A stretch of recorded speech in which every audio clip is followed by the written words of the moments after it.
Kaya lagyan natin ng konti mantika. Pasensya na sa ingay sa labas.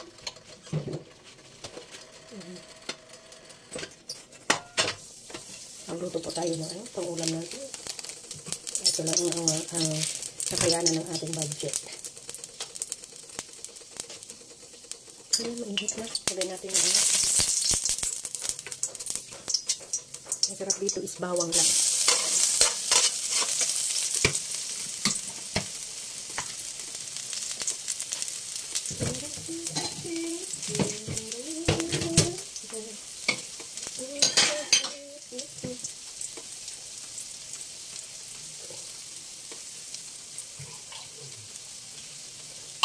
Baka natutong na yan, ha? Natutong na yung ating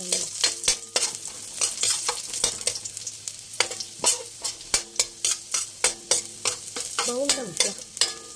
And then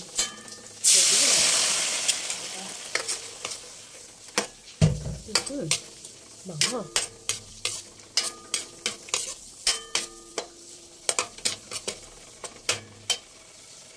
Lagyan natin ng paminta.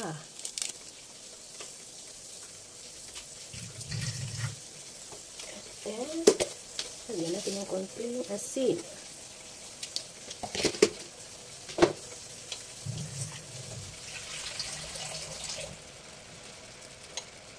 Tubig.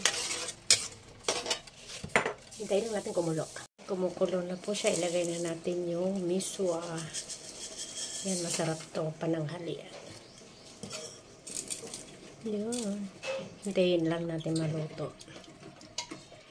Pag ito po ang niluluto ko, hindi na ako nagkakanin.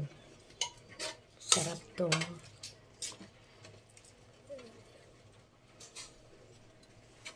Luto na po siya. Lagyan natin ng konting seasoning. Hindi ko po ito inuubos dito sa isang lutuan lang. Mga 3 beses po ang gamit ko ganito. Kasi ano to, MSG, diba? Hindi natin kailangan ng maraming ganito. So yan, luto na po siya. Hintayin lang na maano yung ano.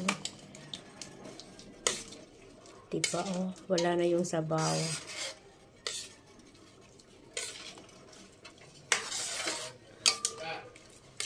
Ayan, ready na para kumain.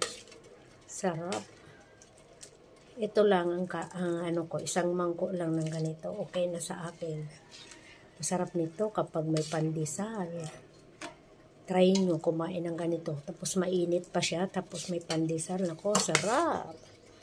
Tara guys. Ayan, kain na po tayo. Yan lang po ang ulam natin ngayon.